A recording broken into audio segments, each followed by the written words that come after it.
Yes, we are live now. Hello friends, this is Himanshi and welcome to Let's Learn. तो discuss करेंगे आज, क्या discuss करेंगे basically आज हम बात करेंगे जो अलग अलग थियरीज आई हैं इस बार सीटेट में जो जनरली नहीं पूछी जाती थी, जैसे फ्रॉइड की थियरी है, इंसाइटफुल लर्निंग पे क्वेश्चन है और भी इस तरह के एक दो क्वेश्चंस हैं जो जनरली नहीं देखने को मिलते थे और आपके प्याजे वाइकोस्की कोहलबर्ग तो हैं ही। तो जो थियरीज हैं इंपॉर्टेंट उनसे कुछ क्वेश्चंस हैं उनको समझेंगे। सभी को गुड इवनिंग, नमस्कार, राम राम, सत श्री अकाल, अस्सलाम वालेकुम, what are you feel connected with. आज हमारा जो सेशन है वो 9:30 से भी ऊपर जा चुका है, वैसे तो 9 बजे होता है। मेरी एक कुछ काम था, बेसिकली एक मीटिंग थी, उस चक्कर में मैं हो गई हूँ लेट। तो आज करियर वाली क्लासेस भी नहीं हो पाई हैं, बट ठीक है, कल से अपना लगेंगे, कंटिन्यू करेंगे।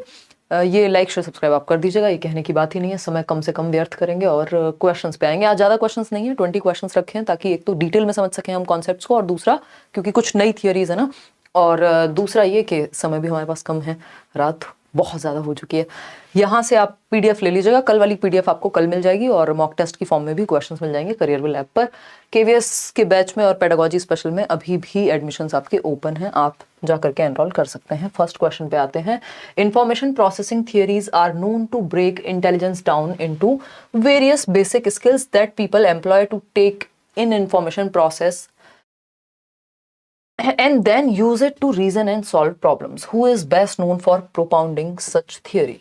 थोड़ा सा घुमा करके इन्होंने पूछ दिया क्वेश्चन, जनरली नहीं पूछा जाता है। अगर आप सिलेबस में देखेंगे तो इंटेलिजेंस के बेसिक कॉन्सेप्ट से क्वेश्चन आता है और मल्टीपल इंटेलिजेंस या मल्टी डायमेंशनल इंटेलिजेंस आपको लिखा हुआ वहां दिखता है। लेकिन इस बार इन्होंने कहा कि नहीं, ऐसे नहीं, प्रभु पेट पे बाण मारिए, मुश्किल क्वेश्चन बनाइए, तब जाकर के ये थोड़े से दुखी होंगे। देखिएगा, हालांकि ये थियरी हम करते हैं, अगर आप YouTube पे देखेंगे तो मैंने स्टर्नबर्ग की थियरी है ये, इसमें गलत जवाब दे रहे हैं आप लोग सभी, है ना, सभी जो हैं इसमें गलत जवाब दे रहे हैं। स्टार्ट करते हैं। बी ऑप्शन कह रहे हैं जीन पियाजे। जी नहीं, बिल्कुल नहीं। हमने कभी पढ़ी है क्या जीन पियाजे ने इंफॉर्मेशन प्रोसेसिंग की, इंटेलिजेंस की थियरी पढ़ी है आपने जीन पियाजे की? नहीं पढ़ी। ठीक, तो अगर हम देखें इंफॉर्मेशन प्रोसेसिंग थियरीज, यानी कुछ थियरीज ऐसी हैं जो इंटेलिजेंस को इंफॉर्मेशन प्रोसेसिंग की तरह देखती हैं, are known to break intelligence down into various basic skills that employ to take in information, process it and then use it to reason and solve problems। यानी जो सूचना प्रसंस्करण के सिद्धांत हैं वो ये कहते हैं कुछ बुनियादी कौशलों का प्रयोग करते हैं। ये आपके सीटेट का ही अनुवाद है, इतना सुंदर खुफिया जानकारी लिख दिया इन्होंने, सूचना प्रोसेसिंग को, जो भी आपका प्रसंस्करण होता है उसको। तो ये जो बात कही है ये रॉबर्ट स्टर्नबर्ग ने कही है, या उन्होंने कही भी नहीं है, तो उनकी जो थियरी है वो इंफॉर्मेशन प्रोसेसिंग थियरी भी कह दी जाती है, क्योंकि उन्होंने कुछ कंपोनेंट्स को यूज किया जिनके थ्रू इंफॉर्मेशन को प्रोसेस करके व्यक्ति अपने इंटेलिजेंस का प्रयोग करेगा। तो इनकी जो थियरी है उसका नाम है ट्रायआर्किक थियरी। जेपी गिलफर्ड ने तो SOI मॉडल दिया है, स्ट्रक्चर ऑफ इंटेलिजेंस या 3D मॉडल ऑफ इंटेलिजेंस, और ये वही जेपी गिलफर्ड हैं जिन्होंने कन्वर्जेंट और डाइवर्जेंट इंटेलिजेंस की बात की है। कोई कह रहा है एडमिट कार्ड आ गया, डोंट वरी, अगर आ गया होगा तो सारी कहानी आपके सामने कल से ही अलग तरह से चलेगी। हम मैराथन्स वापस लाएंगे और डिस्कशन करेंगे। ये स्टर्नबर्ग की थियरी है। क्या समझे हम? कुछ नहीं समझे अभी, तो देखी ही है बस। तो स्टर्नबर्ग्स ट्रायआर्किक थियरी, इसको त्रिबुद्धि सिद्धांत कह देते हैं। इन्होंने 3 प्रकार बताए हैं। PCA से आपको याद रखना है, इसका जो निमोनिक है PC, P for practical, C for creative, A for analytical. अगर प्रैक्टिकल की हम बात करें तो इसको हम कहते हैं क्या?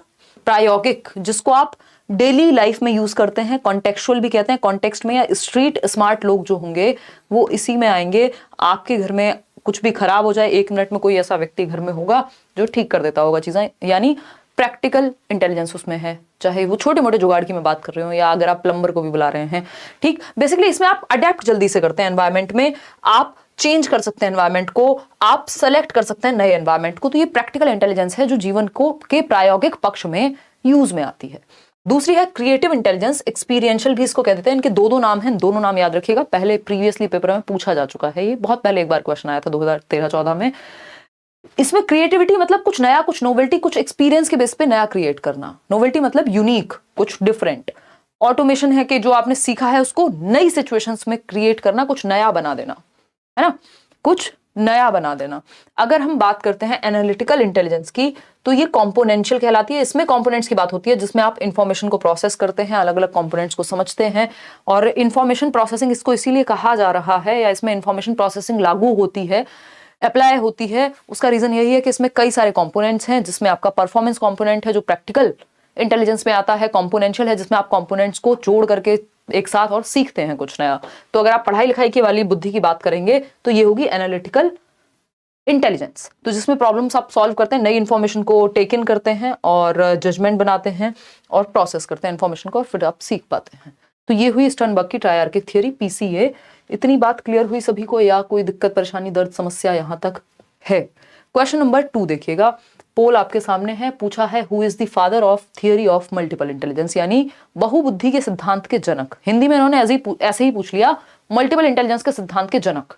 देख रहे हो ट्रांसलेशन, ये सीटेट वालों का ट्रांसलेशन है, सीबीएसई कर रही है इतना सुंदर ट्रांसलेशन कि हिंदी में नाम भी नहीं पूछा है, एडमिट कार्ड आ गया। मैम राधिका, इसके बारे में जो चर्चा है हम कर लेंगे, और कब से है डेट बताओ एक बार। मैं क्योंकि मैं बिजी थी आज तो मैं नहीं देख पाई हूँ, बिल्कुल मैं जस्ट अभी आई हूँ और खाना खाने की भी फुर्सत मुझे मिली नहीं थी, तो मैंने जस्ट खाना खा लिया बहुत जल्दी में, इस चक्कर में आपकी क्लास लेट हो गई है। देखिएगा बहुत बढ़िया। 28 से 29 से 28 29, हाँ वही लास्ट वीक में ही होना है, क्योंकि उससे पहले अब क्या ही हो सकता है, 20 तारीख तो हो ही गई है, ठीक है ना। तो अगर हम बात करें, इस पर चर्चा कर लेंगे, डोंट वरी, जो भी डिटेल्स आपके पास हो आप कमेंट्स में छोड़ सकते हैं बाद में, अभी पहले पढ़ लो, क्योंकि एडमिट कार्ड आने से नहीं चलेगा ना, पढ़ने से भी चलेगा। तो अगर हम बात कर रहे हैं क्वेश्चन नंबर 2 की, who is the father of theory of multiple intelligence, यानी बहुबुद्धि के सिद्धांत के जनक, हमें पता है एक प्यारे से व्यक्ति हैं जिनका नाम गार्डनर है, और इन्होंने कहा कि भैया आईक्यू से मत जज करो, बुद्धि कोई सिंगल एंटिटी नहीं है, कोई आईक्यू का एक सिंगल स्कोर नहीं है, आप अलग अलग तरह से बुद्धिमान हो सकते हो, बुद्धि के 8 प्रकार हो सकते हैं, ये हमारी एनसीईआरटी कहती है, क्योंकि इनके प्रकार 9 और 11 तक भी मिल जाएंगे आपको, लेकिन वो गूगल के लिए छोड़ दीजिए उनको, जो आपके ऑथेंटिक प्रकार हैं वो 8 हैं। और इन्होंने एक बुक दी थी फ्रेम्स ऑफ माइंड, जिसमें इन्होंने बात की थी 1983 में, उस टाइम पे 7 थी, बाद में 8 हो गई। तो गार्डनर हैं मल्टीपल इंटेलिजेंस के प्रवर्तक, अगर हम कहें। 8 प्रकार की बुद्धि है, फटाफट से नजर डालेंगे, क्योंकि इस टाइम पे दिमाग में चीजें होना बहुत जरूरी है, सिर्फ 8 प्रकार नहीं, इसके बारे में भी पता हो। 8 प्रकार दिख रहे हैं आपको, विजुअल स्पेशल, यानी एक आर्किटेक्ट या एक पेंटर या एक मूर्तिकार जिसको शेप और साइज, शेप की स्पेशली समझ हो, ठीक। फिर आता है लिंग्विस्टिक वर्बल, यानी जो आपके गणित पढ़ाने वाले मास्टर जी हैं, उनकी लैंग्वेज पे भी पकड़ है, और बेसिकली गणित नहीं भी तो कोई भी टीचर है अगर, तो लिंग्विस्टिक इंटेलिजेंस होती है, यानी भाषा पे पकड़ है, किस पे, भाषा पे पकड़ है, चाहे वो आपका राइटर ही क्यों ना हो, ठीक। पोइट्स में भी ये बुद्धि होगी। इंटरपर्सनल, यानी ये आप देख रहे हैं थेरेपिस्ट के साथ कोई व्यक्ति बैठा हुआ है, यानी लोगों को समझने की क्षमता, इसमें आपके मदर टेरेसा, या फिर अगर हम कहें जो नॉर्मल इवन पॉलिटिशियंस भी, जो भी लोग लोगों को समझने में अच्छे होते हैं, थेरेपिस्ट, जो सोशल वर्कर्स हैं, वो सब आ जाएंगे। इंट्रापर्सनल मतलब सेल्फ, खुद को समझने की, ये देख रहे हैं अकेली बैठी हैं देवी जी और कुछ टाइप कर रही हैं। फिलोसोफर जैसे लोग इसी में आते हैं, स्पिरिचुअल जो समझ रखने वाले लोग हैं वो इसी में आते हैं, सेल्फ को समझने की। लॉजिकल मैथमेटिकल, यानी लॉजिक और मैथ्स में अच्छे हैं, तो ये गणित वाले मास्टर जी यहाँ आएंगे। लॉजिकल मैथमेटिकल, यानी साइंस में, मैथ्स में, जितने भी सब्जेक्ट लॉजिक वाले होते हैं वहां पे। म्यूजिकल इंटेलिजेंस, AR रहमान, और भी आप एग्जाम्पल यहाँ पे रख सकते हैं जिनको म्यूजिक की समझ है, गाने की या बनाने की, ठीक। क्योंकि जो धुन है, जो कंपोजर है, उसको भी तो म्यूजिक की समझ होनी चाहिए। बॉडी का एस्थेटिक, स्पोर्ट्स पर्सन आ जाएंगे। नेचुरलिस्टिक में आपका गार्डनर, आपके जूलॉजिस्ट, जो लोग भी एनवायरमेंट की समझ रखते हैं। ये एक बेसिक बात हो गई, आगे बढ़ जाए अब इसी बात पे। क्वेश्चन नंबर 3 देखिएगा और जवाब दीजिएगा। Insightful theory of learning is given by. अब जनरली ये सीटेट में पूछता नहीं था, ये आपसे पंगे लिए हैं इन्होंने बिना मतलब कि ज्यादा पढ़ा है कि नहीं। इंसाइटफुल थियरी, इस पे एक बार क्वेश्चन आया जीवन में, वो भी 2011-12 का टाइम था, तब से तो सिलेबस भी चेंज हो गया था उस टाइम के बाद से। तो अगर हम सीटेट की बात करें, बट ठीक है, एक आध नंबर में पूछ ले तो आपको पता होना चाहिए। 58% लोग ए इधर है, मतलब इन क्वेश्चंस में आप घूम जा रहे हैं, सही बात है या नहीं। ईवीएस नोट्स अब आपको तुरंत से तुरंत मिल जाएंगे, हो सकता है। अच्छा कल यार बाकी सारी चीजें अब मुझे डिले करनी पड़ेंगी, पहले यही काम होंगे, बट कल भी एक काम है, परसों तक ईवीएस मिल जाएगा आपको। मेरा 29 को ही है एग्जाम, सिद्धू कह रहे हैं, ठीक है। जिनका 29 को एग्जाम है वो एक आध मेल छोड़ दीजिएगा, अगर कुछ चर्चा होगी आपके पास, आपको लगता है कि सेंटर वगैरह कहाँ है, जो भी है। देखिएगा इंसाइटफुल लर्निंग, इंसाइटफुल का मतलब है सीखने का व्यवहारिक सिद्धांत। देख रहे हैं अब ये इनकी हरकतें देखो आप, हिंदी में लिख दिया है व्यवहारिक सिद्धांत और इंग्लिश में लिखा है क्या, सूझ का सिद्धांत। तो आपको इस सिचुएशन में एक बार इंग्लिश में झांक के देख लेना है कि सरकार कहा क्या जा रहा है, क्योंकि व्यवहारिक सिद्धांत जैसा कोई सिद्धांत है नहीं। पहली बात तो बिहेवियरल थियरी नहीं है, कोई नाम है बिहेवियरिज्म में, व्यवहारवाद में थियरीज के नाम है। जैसे थॉर्नडाइक की थियरी का नाम क्या है, ट्रायल एंड एरर है। कनेक्शनिज्म है, बॉन्ड थियरी बोल देते हैं कई लोग, प्लेजर एंड पेन थियरी बोल देते हैं, स्टिमुलस रिस्पॉन्स थियरी बोल देंगे। लेकिन ये क्या कह रहे हैं, व्यवहारिक सिद्धांत। अगर बिहेवियरिज्म का कोई व्यक्ति पूछा होता या उनकी थियरी किस पे बेस्ड है ये पूछा होता तो समझ में आता। तो ये क्वेश्चन ही गलत हो गया अपने आप में। तो थॉर्नडाइक तो इसका जवाब होंगे नहीं, क्योंकि एक तो इंग्लिश फाइनल होता है, जब हिंदी और इंग्लिश में अगर कंफ्यूजन है आपको तो इंग्लिश में जो सही लिखा होगा, मतलब सही उसको माना जाएगा जो इंग्लिश की साइड लिखा है, ऐसा पेपर कहता है, मैं नहीं। ठीक, तो ये गार्डनर भी नहीं है। ये व्यक्ति है कोहलर। हल और टॉलमैन का जो सिद्धांत है वो न्यू बिहेवियरिस्ट हैं। टॉलमैन आपको पढ़ने की जरूरत नहीं है, हल ड्राइव रिडक्शन की बात करते हैं। अगर हम बात करें, इन्होंने साइन लर्निंग की बात की है। कोहलर हैं एक व्यक्ति, वोल्फगैंग कोहलर, जिन्होंने इंसाइटफुल लर्निंग दी है, सूझ का सिद्धांत दिया है। ये वही कोहलर हैं जिन्होंने एक सुल्तान नाम का, मतलब चिंपैंजी तो कई सारे थे बट जिसका प्रयोग फेमस है वो है सुल्तान नाम का एक चिंपैंजी था। वो सुल्तान नहीं है, रे सुल्तान वाला सुल्तान नहीं है मूवी वाला, दिस इज मतलब इट्स अ चिंपैंजी। ठीक है। अंकिता क्या कह रही है, ma'am good evening ma'am, CTET वालों का मेल मैंने आज ही देखा है, इमेज सही अपलोड नहीं थी बट कल का मेल था और लास्ट भी कल थी, तो क्या मेरा फॉर्म रिजेक्ट हो जाएगा, एडमिट कार्ड नहीं आएगा? पूरे चांसेस हैं अंकिता, ये कमाल करते हैं लोग भी, और आप लोग भी प्लीज इस चीज के प्रति थोड़े से अवेयर रहे हैं। अब बताओ क्या करें इंसान, उसको सपने थोड़ी आ रहे हैं कि एक दिन पहले या लास्ट डे पे ही मेल आएगा, बट क्या कर सकते हैं, अब यही तो रूल्स हैं, इन्हीं के साथ तो खेल रहे हैं लोग। ठीक है ना, बहुत बढ़िया। किसको नेहा, किसकी बात कर रहे हो भाई? तो अगर हम बात करें कोहलर की, तो कोहलर ने इनसाइट क्या होता है, अचानक से दिमाग की बत्ती जल गई मेंटोस खा करके, है ना, अचानक से आइडिया आया, जो sudden solution is the rule in insight learning. ठीक, इनको आपको अलग से डीप में पढ़ने की जरूरत नहीं, बस बेसिक भी पता होगा अब, क्योंकि पेपर का टाइम है तो चल जाएगा। तो ये अगर हम देखें, ये सुल्तान है, इसके सामने एक प्रॉब्लम रखी गई कि केले हैं, यानी कुछ बनानाज हैं जो रूफ से बांध दिए गए हैं और ये डायरेक्टली पहुंच नहीं सकता। अब ये क्या करेगा, इस डब्बे या जो भी वहां पे पड़ा हुआ होगा उसको रख के देखेगा, फिर भी नहीं पहुंच पाएगा, फिर 3 डब्बे लगाएगा, फिर पहुंच जाएगा, या फिर अचानक से इसको एक सूझ आती है कि वहां पे कुछ स्टिक पड़ी हुई है जिसका प्रयोग करके ये कर सकता है, बैठ जाता है, सोचने लगता है, अचानक से आइडिया आता है। इसी को इनसाइट कह रहे हैं, अचानक से आइडिया का आना। जैसे आप कोई प्रॉब्लम सॉल्व कर रहे हो और आप परेशान हो चुके हैं प्रॉब्लम सॉल्व कर करके, और वो प्रॉब्लम सॉल्व नहीं हो रही, सॉल्यूशन नहीं आ रहा दिमाग में, आप क्या करते हैं, उठ के चले जाते हैं, चलो खाना बना लेते हैं, चलो गाड़ी चला लेते हैं, कुछ और काम कर लेते हैं, लेकिन दिमाग में वो चीज चल रही है, अचानक से आइडिया आएगा एक टाइम पे और सॉल्यूशन मिल जाएगा। इस अचानक से आइडिया आने को ही इंसाइटफुल लर्निंग या सूझ का सिद्धांत कहते हैं, जिसमें आहा मोमेंट बोलते हैं उसको, कि जब सुल्तान के दिमाग में सॉल्यूशन आया होगा तो उसने कहा होगा अरे वाह मजा आ गया, है ना। तो आहा मोमेंट इसी में आता है, इसी थियरी में, जो इंसाइटफुल लर्निंग है। और ये जो आपका प्रॉब्लम सॉल्विंग के कुछ स्टेप्स है ना, क्रिएटिविटी के कैसे क्रिएटिव प्रॉब्लम सॉल्विंग काम करती है, जिसका मैंने PIIV, इस पे अलग से भी क्वेश्चन आया हुआ है, ये भी बेस्ड है इंसाइट लर्निंग पे ही, सूझ के सिद्धांत पे ही। क्रिएटिविटी के लिए ये बहुत ही महत्वपूर्ण है सूझ का सिद्धांत। मेरा एग्जाम 28 को है, प्लीज नोट्स दे दीजिएगा। मेरे फ्रेंड अरुंधति का नाम ले लीजिए, नाम ले लिया राहुल कुमार, और नोट्स, अच्छा आपका 28 को ही एग्जाम है, परसों तक आपको मिल जाएंगे, डोंट वरी। और अब हम थोड़ा मैराथॉन्स भी शुरू कर देंगे, डोंट वरी। अगर हम बात करते हैं इंक्यूबेशन की, इंक्यूबेशन एक हफ्ते में बहुत कुछ करने वाले हैं, पूरा ध्यान रख दीजिएगा, जो भी लेसन पे क्लास हो रही है बहुत ध्यान से देखनी है, ठीक है ना।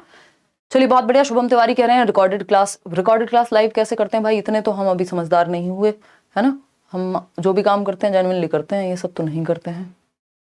श्रुति कह रही है डर लग रहा है, डर लगना स्वाभाविक बात है, इतना कुछ हमने किया है, पहले तो वो 3-4 मैराथन देख लीजिए CDP की, जो चल रहा है अब तक और एग्जाम तक चलेगा, वो सब ध्यान से देखिए, पेपर रुकेगा नहीं, डर लगता है सबको, नेचुरल है ना। देखो एक बार अगर हम बात करते हैं तो 4 स्टेप्स हैं प्रॉब्लम सॉल्विंग में, इस बार पेपर में आया हुआ है आपके, ये क्रिएटिव प्रॉब्लम सॉल्विंग में ये 4 स्टेप्स लगते हैं। वो क्या है, P से शुरू करेंगे, PIIV, प्रेपरेशन। आपके सामने कोई समस्या आती है जिसका आपको क्रिएटिवली सॉल्यूशन निकालना है, तो आप प्रेपरेशन करते हैं, जो भी उस चीज के बारे में जानते हैं, जितना भी जानते हैं, जिस भी किताब से पढ़ सकते हैं, जो भी सॉल्यूशन ढूंढ सकते हैं, अपनी एक प्रेपरेशन करते हैं बेसिक, ठीक, उसके बारे में पता करेंगे। दूसरी स्टेज है इनक्यूबेशन की।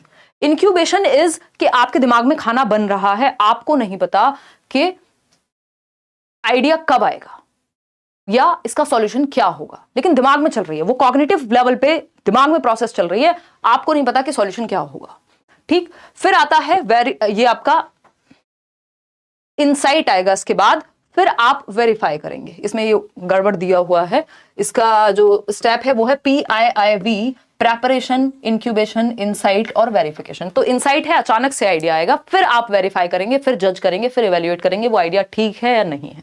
तो ये भी इसी थियरी पर बेस्ड है, इनसाइट लर्निंग पर ही, और इसके चारों स्टेप याद रखिएगा, पेपर में इस बार पूछे हैं। क्वेश्चन नंबर 5 देखिए, फटाफट से जवाब दीजिए। और फिर आगे बढ़ेंगे। क्वेश्चन नंबर 5 क्या कहता है भाई, who propounded the psycho analytical theory of personality. कल भी हमने इस पे बात की थी, क्योंकि ये पेपर में पूछा हुआ है तो इसको आज थोड़ा सा डिटेल में भी जान लेंगे कि जो मनोविश्लेषणवाद का सिद्धांत है, या यहाँ पे साइकोसेक्सुअल थियरी भी लिख सकता था, या यहाँ पर साइको डायनेमिक थियरी भी लिख सकता था, 2-3 नाम इसके हैं। ठीक है ना, चलिए बहुत बढ़िया, जवाब दीजिए आप। तो इंग्लिश पेडागोजी के नोट्स दे चुकी हूँ यार, इंग्लिश पेडागोजी के, तो इंग्लिश के, हिंदी के और किसके, सीडीपी के, ये 3 सब्जेक्ट के नोट्स डिस्क्रिप्शन बॉक्स चेक कर लो, वहां पे लिंक मिल जाएगा। आप डायरेक्ट गूगल ड्राइव से भी जाके, मतलब लिंक से भी डाउनलोड कर सकते हो, नहीं तो टेलीग्राम चैनल से डाउनलोड कर सकते हो, कोई टेंशन वाली बात ही नहीं है। ठीक है ना, और बाकी के जो 2 सब्जेक्ट है, मैथ्स और ईवीएस, उसके नोट्स आपको इसी हफ्ते दे दिए जाएंगे। ठीक, क्वेश्चन नंबर 5 देखिएगा, who propounded the psycho analytical theory, यानी किसने मनोविश्लेषणवाद का सिद्धांत दिया। तो 81% लोग सिगमंड फ्रॉइड। इन्होंने मन की 3 अवस्थाएं भी बताई। आज कल मैंने किसी का कमेंट पढ़ा था, तो आप लोग क्रिएटिव हो ही गए, तो किसी ने लिखा हुआ था कि जो मन की 3 अवस्थाएं हैं, मन की 3 अवस्थाएं बोले तो कॉन्शियस, सबकॉन्शियस और अनकॉन्शियस। तो ये मन की बात करते हैं, यानी माइंड की बात कर रहे हैं, और इसीलिए माइंड क्या हो जाता है, फ्राई हो जाता है। तो भेजा फ्राई से इन्होंने सिगमंड फ्रॉइड को याद रख लिया। तरह तरह के लोग हैं हमारे यहाँ, है ना, अलग अलग तरह के लोग हैं। तो सिगमंड फ्रॉइड बेसिकली मन की 3 अवस्थाओं की बात कर रहे हैं। उनकी थियरी का नाम है साइकोसेक्सुअल, यानी मनोलैंगिकवाद का सिद्धांत, साइको डायनेमिक भी बोलते हैं, मनोविश्लेषणवाद का, और psycho dynamic, psychosexual, psycho analytical, 3 नाम है इसके। सिंपल बात है। रॉजर्स तो ह्यूमनिस्टिक हैं, इनसे पूछेगा नहीं। मैस्लो की हायरार्की आपने पढ़ी है नीड की। ठीक, आगे बढ़ेंगे। क्वेश्चन तो समझने से पहले मन की 3 अवस्थाएं हैं। आइसबर्ग से इन्होंने मन को कंपेयर किया। सिगमंड फ्रॉइड ने एक एनालॉजी दी कि मन कैसा है। मन के एक तो 3 प्रकार हैं, जिसको प्री कॉन्शियस बोल रहे हैं, उसको हम सब कॉन्शियस भी बोलते हैं, अनकॉन्शियस और ज्यादा अंदर है। और अगर हम बात करते हैं किसकी, कॉन्शियस की, तो सिर्फ 10% ही चेतन है जिसको आप व्यवहार में ला पा रहे हैं। जैसे मैं अभी बोल रही हूँ तो मैं कॉन्शियसली बोल पा रही हूँ। प्री कॉन्शियस क्या है, बीच में कहीं है, कोई चीज याद नहीं आ रही, याद कर रहे हैं, सपने देख रहे हैं, तो वो सब कॉन्शियस में है। अनकॉन्शियस जिस तक आप एक्सेस कर ही नहीं सकते, या तो हिप्नोटिज्म के द्वारा या मनोविश्लेषणवाद जिसको हम ड्रीम एनालिसिस कहते हैं उसके द्वारा पहुंच पाएंगे। ईगो, सुपर ईगो और इड जो है आपकी, वो प्लेजर इंस्टिंक्ट पे काम करती है, जो एक तरह की जानवर प्रवृत्ति भी कह सकते हो कि बस मजा मजा मजा। तो ये इड है जो जन्म से होती है। ईगो होती है 1.5 साल के आसपास डेवलप, सेकंड स्टेज में अभी आएंगे। और सुपर ईगो है 3 साल के बाद डेवलप होगी, फैलिक स्टेज में। सुपर ईगो इज कि आप रूल्स के अकॉर्डिंग चल रहे हैं, जो चीजें चल रही हैं नियम कायदे कानून के अकॉर्डिंग चल रहे हैं। ईगो दोनों को बैलेंस करता है। ठीक, अब ये बहुत ज्यादा डिटेल में अगेन नहीं पढ़ने, आइडिया होना चाहिए। तो फ्रॉइड की जो साइकोसेक्सुअल स्टेजेस हैं वो 5 स्टेजेस हैं। OAPLG से मैंने आपको याद भी कराई हुई हैं, यानी O Amarpal, AP, O for oral, A for anal. और यहां पे मैं मेंशन भी कर देती हूँ, ये जो ओरल स्टेज है ये है आपकी जन्म से 1 साल या 1.5 साल तक की, है ना। जन्म से 1 साल बोल देते हैं, फिर ये 1.5 से 3 साल जो है आपके, या 1 से 3 भी कह देते हैं कई लोग, क्या है, एनल स्टेज है। फिर ये 3 से 6 वर्ष फैलिक स्टेज है, जहां पे सुपर ईगो डेवलप होगी। फिर ये 6 से 12, ये स्कूल एज है, ये इंपॉर्टेंट है। लेटेंसी, ये है स्कूल एज, और ये आपके काम की नहीं है क्योंकि सीटेट में या किसी भी एग्जाम में, क्योंकि ये वाले बच्चे तो गायब हो जाते हैं स्कूल के बाद। मतलब ये सीटेट के लिए तो बिल्कुल ही काम की नहीं है, उसके बाद आप फिर भी पढ़ सकते हैं। जो जेनाइटल स्टेज है, मैम सीटेट वालों ने भेजा था कि सिग्नेचर सही अपलोड नहीं हुआ है, सही करके डाल दिया था, बट वेरीफाई का कोई मैसेज नहीं आया। तो कोई दिक्कत नहीं होनी चाहिए काफिया, नहीं तो ऑफिस पहुंच जाना, कॉल लगाओ उनको। ठीक, अगर हम बात करते हैं, मेल डालो 0 to 2 की एज, जो कि हम 1.5 भी कह रहे हैं, कई जगह पे 1.5 मिलेगी, कई जगह पे 2 मिलेगी।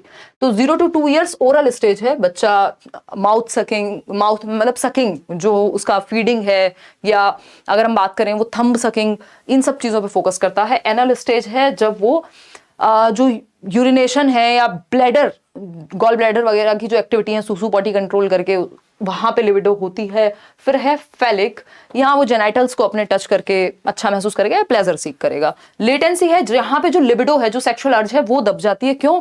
क्योंकि वो लेटेंट है, सुषुप्त हो जाएगी, क्योंकि बच्चा स्कूल की एक्टिविटीज में, स्पोर्ट्स में वो एनर्जी वहां चैनलाइज करेगा।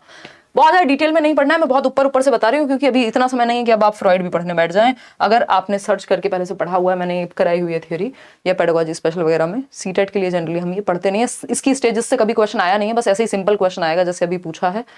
लेटेंट पूछ सकता है, हद से हद के लेटेंसी स्टेज, तो वो स्कूल एज है 6 से 12 वाली, जिसको फ्रॉइड लेटेंसी कह रहे हैं, एरिक्सन क्या कह रहे हैं, एरिक्सन कहते हैं इंडस्ट्री वर्सेस इंफीरियोरिटी, और पियाजे कॉन्क्रीट ऑपरेशनल कहते हैं, और वैसे लेटर चाइल्डहुड कहते हैं। ठीक है ना। 24 को सीटेट का एग्जाम भी डिक्लेयर हो गया है, टेंशन हो रही है। CGL B SSC का भी एग्जाम है। मुराद कोई बात नहीं, अब आपके सामने जो जो चीजें हैं उनको आप फटाफट से करते जाएंगे, और लाइक शेयर करना आज आप भूल गए वो भी करते जाएंगे।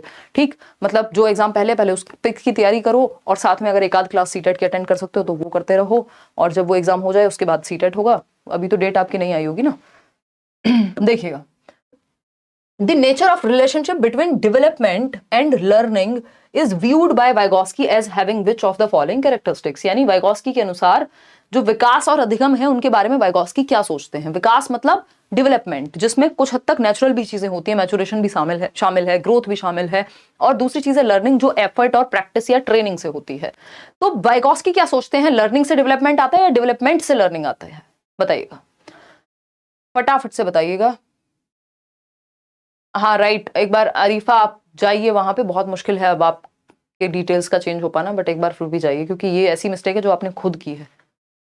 आप मेरे आइडल हो, आपको सुनकर मैं काफी पॉजिटिव रहता हूँ। कुमार सोनू, अच्छा मुझे लगा सानू है, पर मेरी वाइफ अंकिता का नंबर कम आ रहे हैं, प्लीज मैम उससे मोटिवेट कर दीजिए। अंकिता जो नोट्स दिए हैं उनको बार बार पढ़ लो इस टाइम पे, क्योंकि टाइम कम है। जो मैराथन सेशन होने वाले हैं उनको अटेंड कर लो, जो क्वेश्चंस हम सॉल्व कर रहे हैं वो साथ साथ करते जाओ। थोड़ा बहुत मोटिवेशन डीमोटिवेशन डर जो है वो स्वाभाविक है, उसको अभी के लिए साइड रख दो। अभी तो बस एक्शन पे फोकस करो, बाद में देखना, बाद में डरना पेपर देख के, क्योंकि अब वैसे भी आप डर के क्या ही होने वाले हो। देखिएगा, द नेचर ऑफ रिलेशनशिप, अब तो ये सोच लो कि बस जितना कर सकता हूँ कर लेता हूँ, अब तो देखेंगे बाद में। डेवलपमेंट एंड लर्निंग के बारे में कितने लोग सी ऑप्शन कह रहे हैं? 52% लोग। लर्निंग ऑफन प्रोसीड्स डेवलपमेंट, ये बात बिल्कुल सही है। LD से याद रखिएगा, वाइगॉस्की कहते हैं, VLD लिख लीजिए। वाइगॉस्की कहते हैं पहले लर्निंग आती है, बच्चा सीखता है, उससे डेवलपमेंट होता है, क्योंकि ये एज को महत्वपूर्ण नहीं मानते। अगर आपको एनवायरमेंट या सोसाइटी और कल्चर ऐसा है जहां आप अपनी मम्मी के साथ ही रहते हैं और वो खाना बनाती हैं मान लीजिए, या पिताजी हैं, तो उनको देख देख के आपने खाना बनाना सीख लिया, अपनी भी एज से पहले भी ऐसा कई बार हो सकता है। तो लर्निंग से डेवलपमेंट आएगा, और लर्निंग प्रोसीड करती है, पहले आती है। सीखना अक्सर विकास के अग्रिम होता है, जबकि पियाजे इसका उल्टा कहेंगे कि डेवलपमेंट से लर्निंग आएगी, कि जब तक बच्चा एज के अकॉर्डिंग डेवलप्ड नहीं है, कॉग्निटिव डेवलपमेंट नहीं हुआ है, तब तक लर्निंग नहीं हो पाएगी उस स्टेज को लेकर के। लेकिन वाइगॉस्की ऐसा नहीं कहते, ये कह रहे हैं पहले लर्निंग आएगी, एफर्ट तो करिए, फिर डेवलपमेंट भी हो जाएगा उससे। तो C option is the right answer. Static तो है ही नहीं, नॉन लीनियर है। ये पियाजे के बारे में डी ऑप्शन जो है वो कहते हैं डेवलपमेंट पहले आएगा, और वाइगॉस्की कहते हैं डेवलपमेंट बाद में आएगा, पहले लर्निंग होगी। क्वेश्चन नंबर 17 देखिएगा और जवाब दीजिएगा।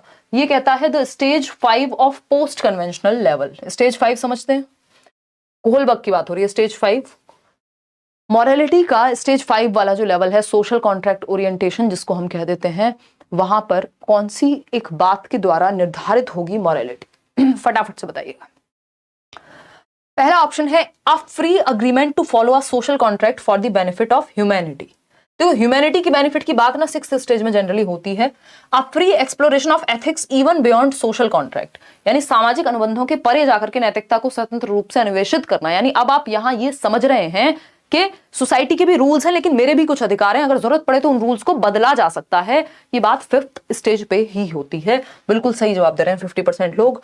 Formulation of moral rules that bypass ethics, ऐसा नहीं है।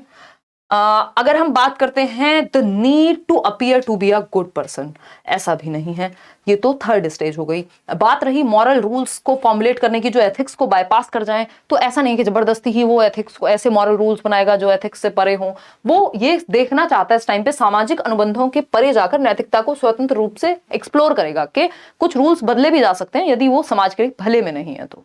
ठीक है ना। अगर हम बात करें, आगे बढ़े नेक्स्ट क्वेश्चन पे, समझते हैं क्या कहानी है। क्वेश्चन नंबर 8 कहता है concrete operational stage in Jean Piaget's theory of cognitive development corresponds to the age group. इससे आसान क्वेश्चन आज के लिए आपको नहीं मिलेगा, क्योंकि आज के क्वेश्चंस थोड़े से मुश्किल लग सकते हैं कई लोगों को। अगर हम कॉन्क्रीट ऑपरेशनल यानी मूर्त संक्रियात्मक अवस्था की बात करें तो SPCF, ये 4 स्टेजेस हैं पियाजे की। S फॉर बोले तो सेंसरी मोटर, जन्म से 2, प्री ऑपरेशनल 2 से 7, कॉन्क्रीट ऑपरेशनल 7 से 11, 11 से 15 फॉर्मल ऑपरेशनल। कॉन्क्रीट ऑपरेशनल पूछा है 7 से 11, C option is the right answer. सभी जवाब सही दे रहे हैं, 77% लोग ही सही दे रहे हैं। मतलब आज स्पीड ज्यादा है तो आप लोग कोप अप नहीं कर पा रहे हैं, समय ले रहे हैं। क्वेश्चन नंबर 9 देखिएगा। अगर हम बात करें क्वेश्चन नंबर 9 की, ये कहता है सीइंग अ हॉर्स यानी एक घोड़ा देखा बच्चे ने, एक 3 साल का बच्चा है जिसने घोड़े को देखा। A 3-year-old child exclaimed, "Wow, such a big dog." यानी 3 साल के बच्चे ने कहा एक घोड़े को देख के, अरे कितना बड़ा कुत्ता है ना, क्योंकि उसके भी 4 पैर हैं, घोड़े के भी 4 पैर हैं। और उसने कहा such a big dog. As per Jean Piaget's theory of cognitive development, this response by child is an example of. किस चीज का उदाहरण है ये जीन पियाजे के अनुसार? एसिमिलेशन है, मेक बिलीव प्ले है, ऑब्जेक्ट परमानेंस है, या डेफर्ड इमिटेशन है। एक तो हमें ध्यान रखना है कि किस चीज का, कि 3 साल का बच्चा है, तो फिर हम क्या करें, स्टेज तो पूछी नहीं है। मेक बिलीव प्ले ये हो नहीं सकता, क्योंकि मेक बिलीव प्ले में होता है कि आप डॉक्टर खेल रहे हैं, वो 2 से 7 वर्ष की उम्र होती है जब। ऑब्जेक्ट परमानेंस के ऑब्जेक्ट परमानेंट नहीं हुआ है, out of sight out of mind, ऐसी भी बात नहीं हो रही। डेफर्ड इमिटेशन होता है, बच्चे ने मम्मी को मेकअप करते हुए देखा, जन्म से 2 वर्ष में ही होता है ये भी, और किसी दिन वो भी मेकअप पोत करके बैठा हुआ है। लेकिन ये एसिमिलेशन का उदाहरण है। किसका उदाहरण है? आत्मसातीकरण का उदाहरण है, कि बच्चे के दिमाग में जो स्कीमा था, जो उसने एसिमुलेट किया हुआ था, उसी को उसने देख के बोल दिया कि भाई हॉर्स नहीं है, डॉग है। लेकिन अगर इसको ठीक करना हो, किसी ने बताया होता कि बेटा ये हॉर्स होता है, तो उसको एकोमोडेट करना पड़ता, नया स्कीमा बनाता या फिर मॉडिफाई करता स्कीमा को। तो ये एसिमुलेशन है, क्योंकि यहां ये बात नहीं हुई है कि इसको चेंज करने की जरूरत पड़ रही है। जो उसके दिमाग में पहले से एसिमुलेटेड है, मान लीजिए मेरे दिमाग में बॉटल को थ्रॉटल कहते हैं अगर, तो मैंने बॉटल को थ्रॉटल बोल दिया, तो मेरे दिमाग में तो यही एसिमुलेटेड है कि भाई ये तो थ्रॉटल ही होता है। तो अगर हम बात करें, या पेन को मैंने कार बोल दिया, मेरे दिमाग में स्कीमा बना हुआ है, मैंने एसिमुलेट किया हुआ है कि इसको कार बोलते हैं, लेकिन ये क्या हुआ, ये बेकार निकला। छोड़िए, मैं बहुत ही वाहियात एग्जांपल्स ले रही हूँ, मतलब एग्जांपल्स नहीं, शब्दों का प्रयोग। कहाँ सो रही हो तुम आज? तुम्हारा भी पेपर है, तुम भी टेंशन में आ गई हो। देखिएगा, तो एसिमुलेशन यानी आत्मसातीकरण, जो बच्चे के दिमाग में एडिट था वही उसने बोल दिया है। ठीक है, आगे बढ़ेंगे क्वेश्चन नंबर 10 पर। घबराना नहीं है आपने, पेपर की डेट बेशक आ गई है, लेट आज हम बेशक चल रहे हैं, but don't worry. As per Lev-Vygotsky's theory, which of the following is an effective strategy of scaffolding the teaching learning process? Scaffolding समझते हैं, temporary help, है ना। temporary help मतलब अस्थायी मदद, जहां बच्चा अटके उसको वहां मदद दे दीजिए, तो वो हो जाएगी scaffolding। ठीक है या नहीं है? जवाब दीजिए फटाफट से। 4 ऑप्शंस आपके सामने हैं। 26,777 लोग जुड़े हुए हैं, 10,000 लोगों ने लाइक किया है। कहाँ हैं बाकी के 16,700 लोग? हैं टैक्स लगता है क्या? देखिए, सी ऑप्शन 90% लोग कह रहे हैं। समझते हैं। Providing rigid step by step instruction, सारी प्रॉब्लम को खुद नहीं सॉल्व कर देना है कि आपने स्टेप बाय स्टेप बता दिया और वो भी रिजिड तरीके से, फ्लेक्सिबिलिटी नहीं है, बिल्कुल भी नहीं। इसको स्कैफोल्डिंग नहीं कहते। पनिश करना, पनिशमेंट रिवॉर्ड की बात पियाजे वाइगोत्स्की करते नहीं है, कल ही समझा था हमने। गिविंग हिंट्स एंड क्यूज, ये बात सही है। स्कैफोल्डिंग का मतलब है हिंट्स दे दिए, हाफ सॉल्व प्रॉब्लम दे दिया, आधा सॉल्व कर दिया, जहां पे बच्चा अटके जिस स्टेप पे उसको समझा दिया, क्यूज दे दिए, है ना। Are stuck at some point while solving the problem, बच्चा जहां अटक रहा हो उसको वहां मदद दे देना, स्कैफोल्डिंग या मचान या टेम्परेरी हेल्प या पाड़ या ढांचा कहलाता है वाइगोत्स्की के अनुसार। नॉन इंटरफेरेंस, ऐसा नहीं है कि आप इंटरफियर ही नहीं कर रहे, बच्चा अटका पड़ा है किसी स्टेप पे, आप कर रहे हैं अपने आप करो, वो नहीं है। ठीक, तो C option is the right answer. कितने लोग सही दे पाए इसको? 80%। कितने? 99 है। कमाल कर दिए हैं। बाद में दिया होगा मेरे बताने के बाद, तुमने देखा होगा ये लोग चीटिंग कर लेते हैं 1 मिनट में, जैसे ही बता दो फिर ये वही कर देते हैं। Lev Vygotsky's ideas about language and thought, Vygotsky का क्या विचार है भाषा और विचार को लेकर? समझ रहे हैं, वाइगोत्स्की का विचार भाषा और विचार को लेकर के, यानी वाइगोत्स्की लैंग्वेज और थॉट के बारे में क्या सोचते हैं। देखिए, लैंग्वेज एंड थॉट की जो लड़ाई है वो वाइगोत्स्की और पियाजे के बीच है, हालांकि इनकी कोई ऐसी लड़ाई नहीं है, बट विचारों की बात है। तो अगर हम बात करें जो विचारों की लड़ाई है कि भाई पहले लैंग्वेज आता है कि पहले थॉट आता है, ये पूछा है, तो आपको पता है वाइगोत्स्की नहीं, पियाजे के अकॉर्डिंग थॉट पहले आएगा, यानी थॉट जो है वो सिंबॉलिक लैंग्वेज से पहले आएगा। तो थॉट लैंग्वेज से पहले टीएल किसके अकॉर्डिंग होता है? पियाजे के अकॉर्डिंग। तो टीपीएल या पीएलटी जो आपका मन करे याद रख लीजिएगा। लेकिन वाइगोत्स्की कहते हैं, वाइगोत्स्की ये नहीं कहते कि पहले लैंग्वेज आती है, उल्टा नहीं कहते हैं Vygotsky. Language guides cognitive development, अब आप सही समझ रहे हैं 71% लोग। कॉग्निटिव डेवलपमेंट गाइड्स लैंग्वेज, नहीं, डेवलपमेंट तो लर्निंग से आ रहा है ना इनके यहाँ, ठीक है ना। There is no relation between language and cognition, ऐसा नहीं है, पैरेलल चलते हैं। Cognition is independent of language, ऐसा भी नहीं है। इन्होंने कहा है लैंग्वेज गाइड्स कॉग्निटिव डेवलपमेंट, यानी भाषा क्या है? एक टूल है, संज्ञानात्मक विकास के लिए एक यंत्र का काम करेगी। यानी हम लैंग्वेज से, अभी आप लैंग्वेज के माध्यम से तो सीख पा रहे हैं, आपका संज्ञानात्मक विकास, यदि आपकी समझ बेहतर हो रही है किसी की बात को सुन करके, कोई किताब पढ़ करके, संस्कृति में कुछ ऐसी एक्टिविटीज करके, तो क्या हुआ? जो लैंग्वेज है उस लैंग्वेज ने टूल की तरह काम किया आपकी समझ को बेहतर करने में। तो बच्चे की समझ बेहतर हो रही है किस टूल के द्वारा? लैंग्वेज के द्वारा। जो वो स्कूल में जाकर के किताबें पढ़ के, टीचर से सुन के, आसपास हम लैंग्वेज का प्रयोग करते हैं जिससे हमारे संज्ञान बेहतर होता है, ऐसा वाइगॉस्की कहते हैं। बेसिकली वाइगॉस्की कह रहे हैं सोसाइटी, कल्चर और लैंग्वेज ये 3 टूल्स हैं कॉग्निटिव डेवलपमेंट के लिए। क्वेश्चन नंबर 12 देखिएगा, आसान सा सवाल है, फटाफट से जवाब देंगे। वाइगॉस्की की थियरी मेनली किस चीज पे फोकस करती है, यानी मुख्यतः किस चीज की व्याख्या वाइगॉस्की का सिद्धांत करता है? फटाफट से बताएंगे। इंपैक्ट ऑफ हेरिडिटी, हेरिडिटी को तो इग्नोर कर दिया इन्होंने, बायोलॉजिकल एस्पेक्ट को इग्नोर कर दिया। इकोलॉजिकल मतलब कोई पेड़ पौधों की बात कर रहे हैं क्या ये? नहीं। द इंपैक्ट, इकोलॉजिकल थियरी किसकी है? ब्रॉनफेन ब्रनर की है। उन्होंने 5 मॉडल्स बताए हैं, एमएमई, एमसी याद कर लीजिएगा, माइक्रो, मैक्रो, क्रोनो और इसी तरह के और 2 हैं। तो ये मैंने थियरी बताई हुई है बट पेपर में पूछता नहीं है, बट पता होना चाहिए। इकोलॉजिकल मॉडल जो है जिसमें पेरेंट टीचर मीटिंग आती है आपकी, वो ब्रॉनफेन ब्रनर ने दी है, सोशलाइजेशन की थियरी है। The impact of attribution pattern on motivation, ये फालतू बात है कि अभिप्रेरणा पर आरोपण प्रतिरूप के प्रभाव को, अभिप्रेरणा की बात कोई कुछ कर ही नहीं रहे हैं वाइगॉस्की और पियाजे। The role of cultural tools in cognitive development, यानी संज्ञानात्मक विकास में सांस्कृतिक उपकरण। आपको पता ही है वाइगॉस्की क्या कहते हैं, सोसाइटी, कल्चर, लैंग्वेज, इन्हीं 3 चीजों पे बेस्ड है इनकी थियरी, ठीक है। तो कल्चरल टूल्स जो हमारे सांस्कृतिक टूल्स हैं, जो संस्कृति में कहानियां चल रही हैं, जो एक्टिविटीज हम कर रहे हैं, वो सब हमारे संज्ञान को बेहतर बनाती हैं एज पर वाइगॉस्की।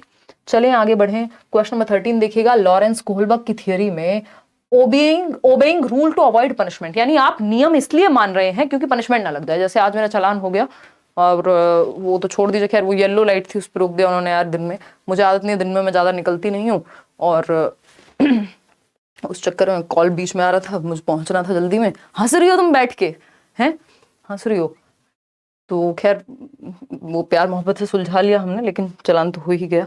देखिएगा, अगर हम बात करते हैं तो obeying rules to avoid punishment, तो अगर हम बात करें पनिशमेंट से बचने के लिए रूल्स का पालन करना, फटाफट से बताइए। तो रेड लाइट जंप करने में कोई दिक्कत नहीं है, लेकिन चलान होगा इसलिए दिक्कत है। अगर कोई ऐसा मानता है, हंस रही हो तुम, मैं ये नहीं कह रही हूं कि रेड लाइट जंप कर लेनी चाहिए, मैं ये कह रही हूं कि मान लीजिए आप पर्सनली ऐसा सोचते हैं कि रेड लाइट जंप कर लूं अगर रात हो तो, बट दिन में जो है चालान कटेगा, तो ये क्या हुआ कि आप नियमों का पालन इसलिए नहीं कर रहे हैं क्योंकि बड़ी अच्छी बात होती है, आप पनिशमेंट से बचने के लिए नियम का पालन कर रहे हैं। भाई वो व्यक्ति जो रात को भी रेड लाइट पे रुके और कोई ना खड़ा हो आसपास तब भी रुके, तो वो व्यक्ति तो बढ़िया एकदम, वो तो उसकी मॉरलिटी का लेवल ऊपर चला गया, वो तो 4th लेवल पे पहुंच गया लॉ एंड ऑर्डर पे, कि भाई नियमों का पालन ही करना चाहिए। एक व्यक्ति अगर रेड लाइट जंप करेगा फिर दूसरा भी करेगा, फिर सब ऐसे ही करेंगे एंड ऑल, है ना। तो ये जो कहानी है ये कहती है कि भैया आप हैं बहुत ही प्यारे व्यक्ति जिसको पनिशमेंट से डर लगता है, चलान से डर लगता है, इसलिए आप नियमों का उल्लंघन नहीं करते हैं। तो ये जो है प्री कन्वेंशनल लेवल है, पनिशमेंट एंड ओबीडियंस पहली ही स्टेज है। समझ गए कि नहीं समझे? समझ गए होंगे। चलिए खैर आगे बढ़ते हैं, इन बातों में क्या ही रखा है, मुझे वो वही से याद आ गए, छोड़ो खैर। क्वेश्चन नंबर 14 देखिएगा एक बार, क्वेश्चन नंबर 14, वो तभी येलो हुई होगी, मेरा ध्यान नहीं गया, वो चलते चलते येलो हुई होगी, अब क्या ही करें। देखिएगा, अगर हम बात करें I-10 में वैसे भी जाने देते थे, अब नहीं जाने देते हैं, कहते हैं नहीं बाकी सारी बातें ठीक है, चाय पी के जाओ लेकिन पैसे दे दो। तो एग्जाम सुनते ही सब भूल गई। बहुत बढ़िया, सही है ना, एग्जाम पे फोकस करो यार। और गुरमीत क्या कह रही है, मैम बैच में जो पेड मॉक टेस्ट है उनमें 105 110 आ रहे हैं, क्या पेपर में अच्छे मार्क्स आएंगे? उससे ज्यादा ही आएंगे, एक बार लड्डू क्वेश्चन बोल दो, मेरा 6 साल का बेटा देख रहा है आपको। बहुत बढ़िया गुरमीत। नहीं, जितने आपके मॉक टेस्ट में आ रहे हैं उससे ओरिजिनल पेपर में ज्यादा ही आने की संभावना रहती है हमेशा, क्योंकि वो कंपैरेटिवली ज़्यादा स्टैंडर्डाइज्ड क्वेश्चन होते हैं और इजी लगते हैं आपको, क्योंकि इतनी बार आप प्रैक्टिस कर चुके होते हैं। और क्वेश्चन अभी लड्डू आएगा तो बोलेंगे ये तो बिल्कुल लड्डू नहीं है, मुश्किल क्वेश्चन है। तो देखिएगा, अगर हम बात करें क्वेश्चन नंबर 14 की, a child is shown a 3D model of 3 mountains, एक बच्चे को 3 माउंटेन्स, 3 पहाड़ों के क्या दिखाए गए? फोटोज दिखाए गए, या 3D मॉडल। 3D मॉडल तो समझ रहे हैं जिसमें तीनों डायमेंशन दिख पा रही हैं। और पूछा गया another person is looking at the model from a different position, यानी बच्चा मान लीजिए यहां खड़ा हुआ है पॉइंट ए पर, और एक और व्यक्ति है बी जो इधर खड़ा हुआ है। अब इस बच्चे से पूछा है, the child is asked to depict the other person's view of the model but is unable to do so. बच्चे से पूछा कि अच्छा तुम्हें तो यहां से ये वाला एंगल दिख रहा है, उस व्यक्ति को क्या दिख रहा होगा? उस व्यक्ति को क्या दिख रहा होगा, यानी उस व्यक्ति के पर्सपेक्टिव से क्या दिख रहा होगा, यानी दूसरे के पर्सपेक्टिव को समझना पड़ेगा। और समझ नहीं पा रहा बच्चा, बता ही नहीं पा रहा कौन सी क्या है ये ईगो सेंट्रिज्म है। क्या है ये? अहम केंद्रिता है, इसमें आप फंस गए। 47% लोग ही सिर्फ सही उत्तर दे पा रहे हैं, और गुरमीत कह रही थी इसको लड्डू क्वेश्चन कहते हैं। और यहाँ लोग रो रहे हैं आंसुओं से, और वो फ्री मॉक टेस्ट मिलता है जिन लोगों ने बैचेस लिए हुए हैं। बैच में टेस्ट सीरीज फ्री दी हुई है। बैच में बेसिकली जो सीटेट के भी बैचेस हैं, केवीएस में भी टेस्ट सीरीज भी आपकी फ्री होती है, नोट्स भी फ्री होते हैं, क्लासेस सारे सब्जेक्ट की फ्री होती हैं।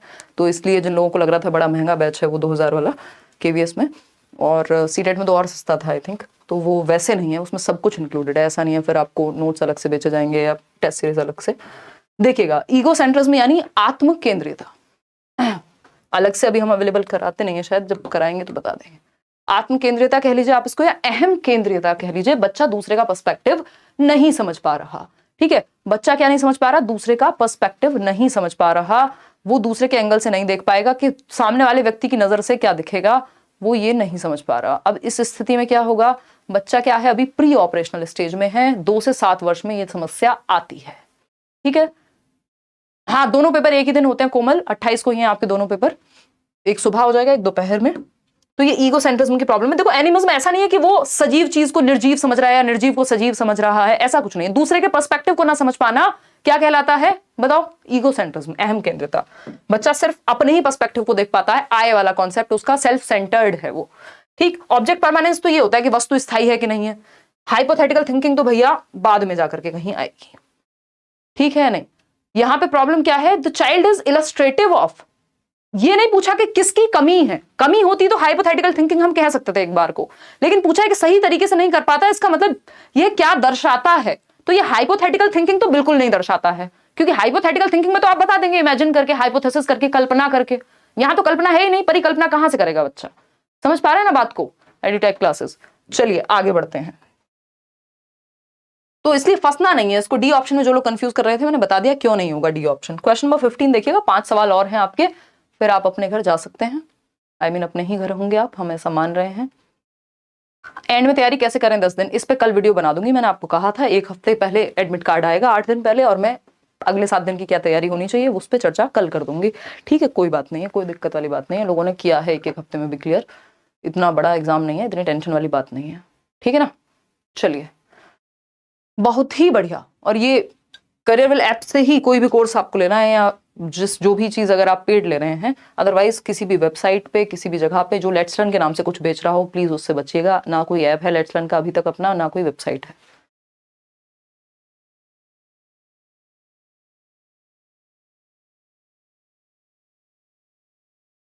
बी ऑप्शन कहना है 73% लोग। जीन पियाजे proposed that children's thinking is dash that of adults, यानी जीन पियाजे ने प्रतिपादित किया कि बच्चों के सोचने की प्रक्रिया वयस्कों से क्या होती है, भिन्न होती है या नहीं होती है? बिल्कुल भिन्न होती है, लेकिन कैसे भिन्न होती है?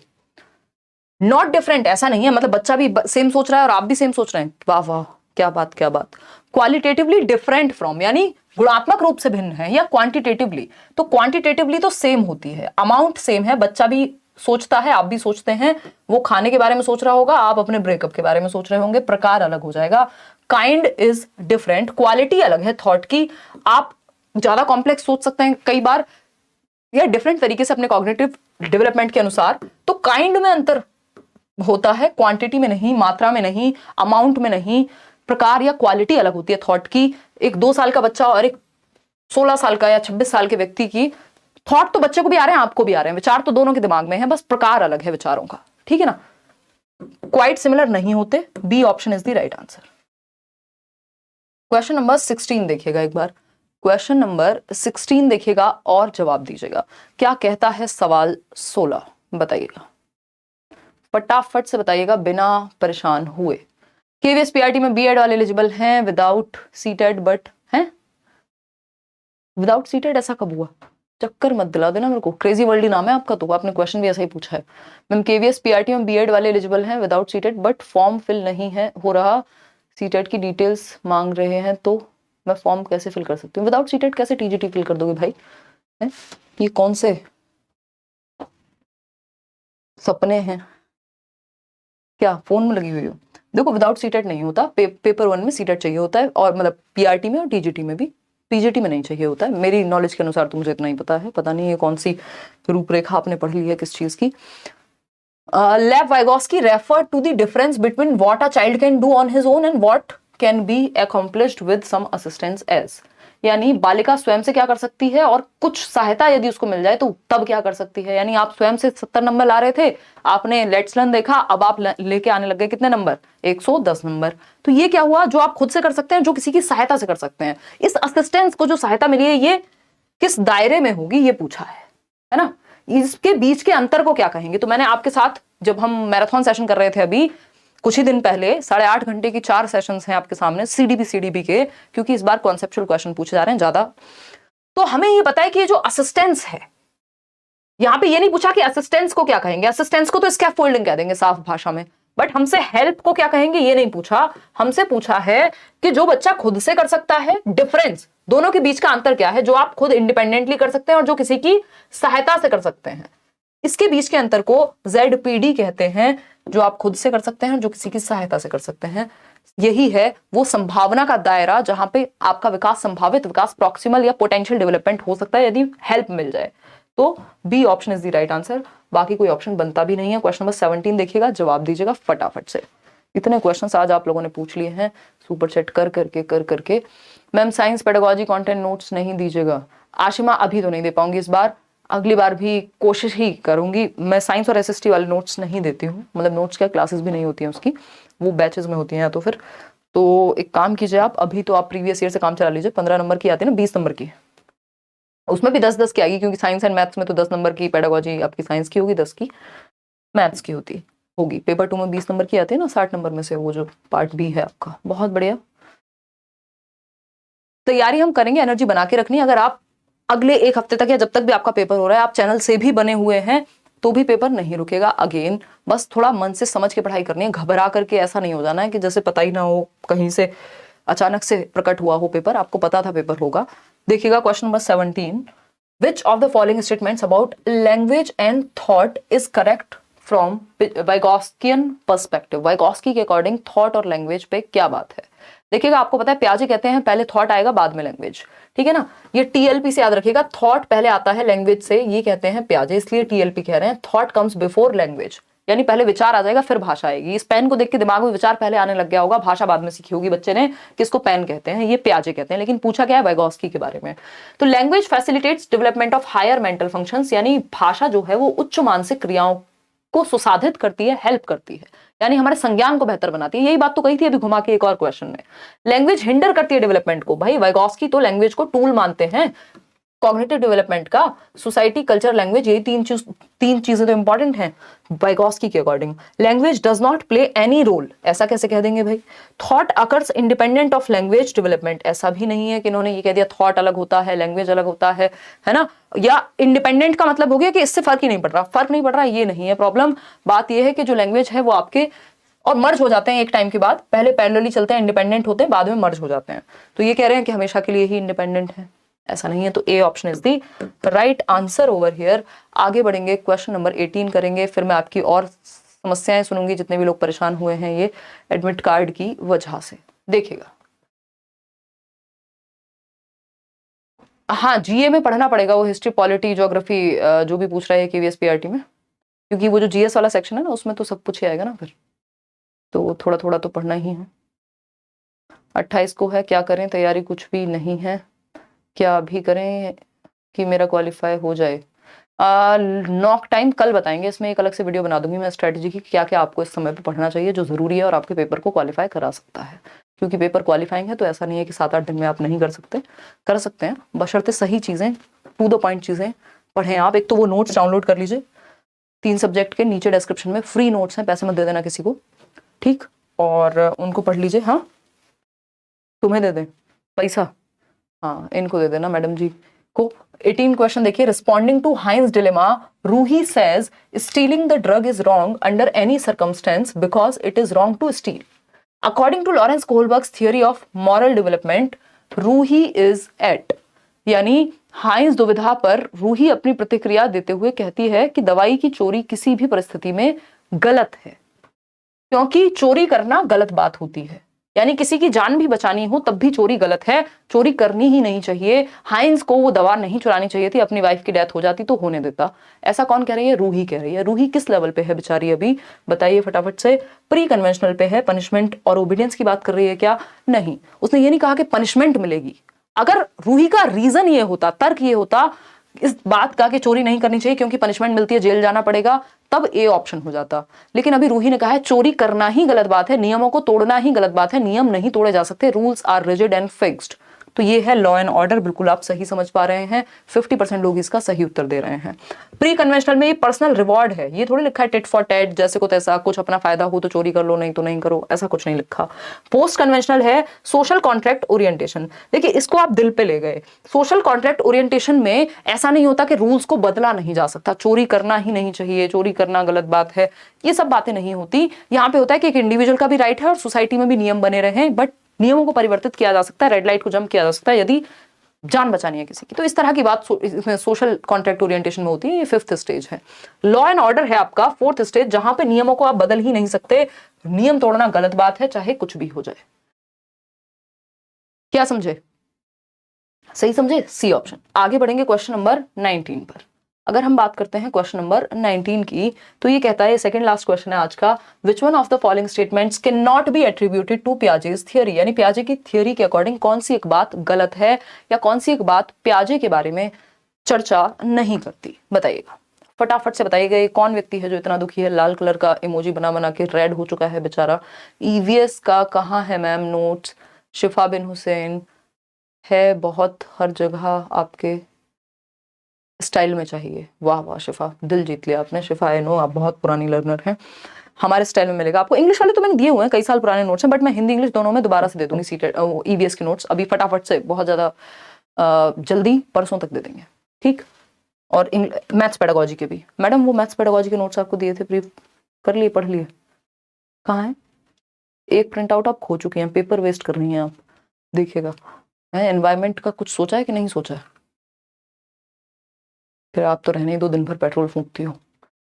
आपका परीक्षा शहर अभी तक आवंटित नहीं किया गया है, बाद में अवगत कराया जाएगा। इसका मतलब ये होता है कि पेपर से कुछ ही दिन पहले, अभी आपका पेपर दूर होगा, जिनका नेक्स्ट वीक है शायद उनको पता लग गया होगा, तो वो पता लग जाएगा आपको, तसल्ली रखिए। बी ऑप्शन कह रहे हैं 58% लोग के प्याजे के अकॉर्डिंग बच्चे एनवायरमेंट पे एक्ट करते हैं, ये गलत है। नहीं नहीं, ये तो सी ऑप्शन है, तो सही है। बच्चा जहां एक्टिव है वो तो प्याजे कहेंगे ही ना, बच्चे को एक्टिव रखना है। Children construct and use knowledge about their world, तो ये भी एक्टिव है बच्चा, यहाँ पे भी कंस्ट्रक्ट कर रहा है। Development occurs in qualitative stages है। Learning takes place through constant practice, विकास गुणात्मक चरणों में होता है, कह सकते हैं इसको, क्योंकि स्टेजेस की बात हो रही है और क्वालिटी में चेंज आ रहा है थॉट की, तो ठीक है ना। लेकिन ये बात बिल्कुल ठीक नहीं है कि learning takes place through constant practice. इसकी बात तो भाई बिहेवियरिस्टिक लोग करते हैं, व्यवहारवादी, कि निरंतर अभ्यास कराओ, आंख बंद करके ड्रिल एंड प्रैक्टिस कराओ, वो थॉर्नडाइक कहेंगे, ये पियाजे या वाइगोस्की नहीं कहते। तो बी ऑप्शन इज सही, क्योंकि यही है गलत और जो गलत है वही सही है। ये एकदम लड्डू क्वेश्चन था, गुरमीत के बेटे को बताएंगे हम ये बात। देखिएगा क्वेश्चन नंबर 20 क्या कहता है। शेरिन क्या कह रही है ma'am? Vygotsky parallel language and thought वाला क्वेश्चन किस टाइप का होगा? कंफ्यूजन है थोड़ा, अभी बता देंगे शेरिन, आपने बड़ी चिंता की। एक और क्वेश्चन है, बोनस क्वेश्चन 21वां, उसके बाद आपको बता देंगे। 30,000 लोग हमारे साथ जुड़ चुके हैं और सिर्फ 16,000 लोग लाइक कर रहे हैं। हम लाइक और शेयर के बहुत ही भूखे रहते हैं, ऐसा आपको मान लेना है, बट ऐसा है नहीं एक्चुअल में। ये हम अपने एंटरटेनमेंट के लिए बीच बीच में कहते रहते हैं, क्योंकि हमें दिखता रहता है यहाँ कितनी जनता लाइव है, कितने लोग लाइक कर रहे हैं, कितने लोग नहीं कर रहे हैं। तो आदत हो गई है कि कुछ और समझना आए तो यही बोल दो। डी ऑप्शन है 55% लोग। चलिए देखिएगा, which one of the following can be considered as a contribution of Kohlberg's theory. बहुत ही प्यारा क्वेश्चन है, मैंने कल भी आपके साथ इसकी चर्चा की थी, आज मैं समझा कम रही हूँ, कल बहुत डिटेल में समझाया था पियाजे वाइगोस्की कोहलबर्ग। तो एक बार कल वाला सेशन देख लेना जिन्होंने ना देखा हो, क्योंकि आज का आपको भी ये टेस्ट की तरह लेना है, पेपर पास आ गया है, ठीक है ना। तो अगर हम बात करते हैं 20 का, डी कह रहे हैं कितने लोग? 74% लोग। चलिए बाकी ऑप्शंस को तराश लेते हैं। The theory has elaborate testing procedures. इन्होंने कब कहा कि विस्तृत परीक्षण होने चाहिए, मॉरल टेस्टिंग होनी चाहिए, ये होना चाहिए? नहीं। It establishes a clear relationship between moral reasoning and action. चलो मान लेते हैं ठीक होगा, है ना, कि मॉरल रीजनिंग के हिसाब से एक्शन लेता है इंसान, मान लिया। His belief is that children are moral philosophers, ऐसी कोई बात नहीं करते Kohlberg. His theory has supported an association between cognitive maturity and moral maturity. क्या आपको ज्यादा पढ़ा लिखा ऑप्शन नहीं लग रहा? डी ऑप्शन समझदार सूट बूट पहना हुआ मेरे जैसा नहीं लग, मजाक कर रही हूँ, मेरे जैसा नहीं लग रहा है ये ऑप्शन, है ना। आज लोग सीरियस हैं इसलिए मैं ऐसी फालतू बातें कर रही हूँ। देखिएगा तो उनके सिद्धांत ने ये आपको ज्यादा समझदार ऑप्शन लगेगा क्योंकि ये अच्छी बात कर रहा है। देखिए ये सिर्फ फालतू बात की इसने कि यह नैतिक तर्क और कार्रवाई के बीच एक स्पष्ट संबंध स्थापित करता है। ये बात ठीक है, लेकिन इससे कहीं बेहतर ऑप्शन डी ऑप्शन है ना। इससे कहीं बेहतर ऑप्शन डी ऑप्शन है, क्योंकि ये सिर्फ ऊपर ऊपर से बात कर रहा है कि भाई क्लियर रिलेशनशिप होता है मॉरल रीजनिंग और एक्शन के बीच, जो कि होता है, उसको नकार नहीं सकते। लेकिन इससे बेहतर ऑप्शन यहां है कि उनकी थियरी ने सपोर्ट किया है एक एसोसिएशन, एक संबंध। अब क्लियर होता है, कितना क्लियर है ये तो उन्होंने नहीं कहा, बट उन्होंने कहा एक एसोसिएशन है। तो अगर ये ऑप्शन में नहीं होता फिर भी एक बार को सोच सकते थे। His theory has supported an association between cognitive maturity and moral maturity. यानी जो मॉरल मैच्योरिटी है आपकी, या मॉरल रीजनिंग है कि आप मॉरली कितने मैच्योर तर्क देंगे, वो आपकी कॉग्निटिव मैच्योरिटी पे डिपेंड करेगा, वो आपकी एज पे डिपेंड करेगा। तो आपकी रीजनिंग भी चेंज होती है एज के अनुसार। क्या समझे हैं? नहीं समझे हैं क्या? समझ गए? ठीक, बी गलत नहीं था बट डी उससे ज्यादा बेहतर था। क्वेश्चन नंबर 21 देखिएगा, आज के लिए आखिरी सवाल है, फिर हम बताएंगे आपको वाइगोस्की पैरेलल थॉट के बारे में क्या कहते हैं। अकॉर्डिंग टू लेव Vygotsky which of the following factor does not influence learning. यानी वाइगोस्की के अनुसार कौन सा एक तत्व है जो अधिगम को, लर्निंग को, सीखने को प्रभावित ही नहीं करता। बताइएगा फटाफट से। एसआर तो किसकी बात करता है? स्टिमुलस रिस्पॉन्स, व्यवहारवाद की। ठीक है, तो इसको तो इग्नोर ही कर दो, पियाजे वाइगोस्की की बात में इसका कोई काम नहीं है। स्कैफोल्डिंग हाँ हाँ, लैंग्वेज हाँ हाँ, सोशल इंटरेक्शन हाँ हाँ। लेकिन हमें तो नाना चाहिए था, क्योंकि छी यार इतना गंदे एग्जाम्पल्स में इतनी ज्यादा वाहियात। मेरे को गाना याद आ रहा है वो बचपन में, मैं एसएसटी में नंबर नहीं आ रहा है, क्या करें, कुछ सजेस्ट करें। रोशन साहू। सिर्फ प्रीवियस ईयर का सहारा लीजिए, बाकी के 3 सब्जेक्ट बहुत अच्छे कर लीजिए, और एसएसटी में आप एवरेज नंबर भी ले आएंगे। अगर अक्कड़ बक्कड़ बम्बे वो तो ज्यादा मत कीजिएगा, बट फिर भी पेडागोजी वाला सेक्शन थोड़ा सा सॉल्व कर लेंगे तो क्लियर से ऊपर निकल जाएंगे पेपर, है ना। क्वालिफाई हो जाएगा एटलीस्ट, क्योंकि अब ज्यादा समय नहीं है। वैसे तो एनसीईआरटी पढ़नी होती है, लेकिन अब या तो किसी के नोट्स मिल जाए या समरी मिल जाए, सिर्फ एनसीईआरटी वाला। और नोट्स का मतलब ये नहीं है कि एक 300 पेज की किताब खरीद के ले आओ या 500 पेज की पीडीएफ ले लो किसी से, गड़बड़ हो जाएगी, है ना। क्योंकि अब आप एक हफ्ते पहले 500 पेज नहीं पढ़ पाओगे, ये लिख के ले लीजिएगा। नोट्स का मतलब होता है कंसाइज, किसी दोस्त ने आपके बनाए हो, कहीं इंटरनेट पे आपको मिल जाए, है ना, कुछ ऐसा जो लिमिटेड पेजेस में दिया हो इस टाइम पे, पेपर के समय पे। नहीं तो किताब ही पढ़ लो 200 पेज की, फिर वही छोटी पड़ेगी आपको, अगर आपको 1000 पेज के नोट्स पढ़ने हैं तो। स्कैफोल्डिंग उन्होंने कहा है, लैंग्वेज भी कहा है, सोशल इंटरेक्शन, लेकिन जो नहीं कहा है वो है स्टिमुलस रिस्पॉन्स। वही सही है ये ऑप्शन। समझ पा रहे हैं ना। तो 21 में से कितने ठीक हुए वो आप बताएंगे। कुछ नया आपको सीखने को मिला होगा। अब किसका पेपर किस दिन है अगर पता चल गया है जिन लोगों को, वो बताएंगे। आउट ऑफ 21 कितने ठीक हुए हैं। ये पीडीएफ और ये जो फ्री मॉक टेस्ट होगा, कल के क्वेश्चंस और आज के क्वेश्चंस आपको करियर लैब पे मिल जाएंगे। आप अटेम्प्ट करके देख सकते हैं इनको मॉक टेस्ट के फॉर्म में। टेलीग्राम पे पीडीएफ भी मिल जाएगी विद आंसर्स, दोनों मिल जाएंगी आज रात को ही। और नोट्स के लिए आप मेरे को कल से परसों का समय दे दीजिए, और एक वीडियो जिसपे कल हम बात करेंगे कि आप अगले 1 हफ्ते में क्या करें जिससे आपका सीटेट निकल जाए, वो आप बताएंगे। कोई और विचार है तो आप कमेंट में लिख सकते हैं। और शिफा या किसी ने तो पूछा था अभी कमेंट करके सुपर चैट में कि वो पैरेलल थॉट वाली बात, उस पर भी थोड़ी सी चर्चा कर लेते हैं। ठीक है ना, क्लियर है। आप हंसती बहुत हो बट आज मूड नहीं है? अच्छा ऐसा है क्या? अच्छा, हंसाती बहुत हो मनीषा कह रही है, आज मूड नहीं, तो मत हंसो यार मनीषा, हम कौन सा घर देखने जा रहे हैं आपको, है ना। देखिएगा कार्ड शो नहीं हो रहा है, बट कोई बात नहीं, आज पेपर अनाउंस हुआ है ना, मैं समझ सकती हूँ आपका दर्द, है ना।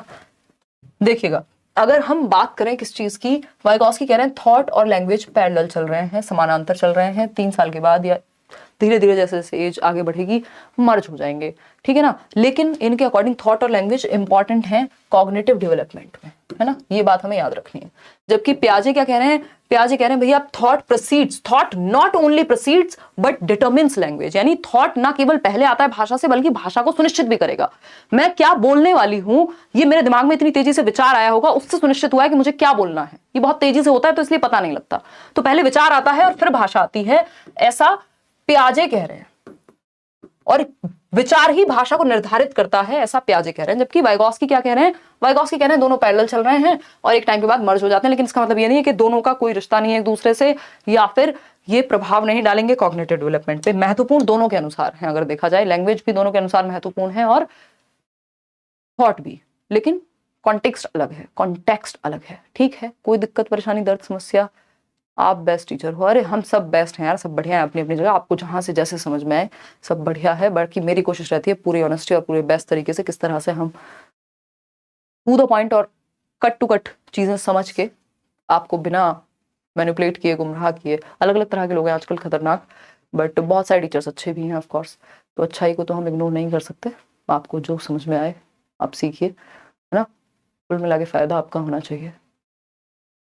चलिए ध्यान रखिए, बेस्ट टीचर आप लोग की तरह हर स्कूल, सिटी, विलेज में चप्पे चप्पे में होने चाहिए। अब आप बन तो रहे हैं पूजा, अब आप यही तो करेंगे आगे जाके। और बाकी देश भर में अलग अलग स्कूल्स में लेट्स लर्न से सीख करके जाने वाले लर्नर्स भी हैं जो टीचर्स हैं, तो वो अपने आप में ही अच्छे होंगे, हम ऐसा मान रहे हैं। ठीक, चलिए take care, bye bye, good night. कल मिलेंगे 9 बजे, और उससे पहले मैं एक स्ट्रेटजी की वीडियो या कल 9 बजे शेयर करूँ।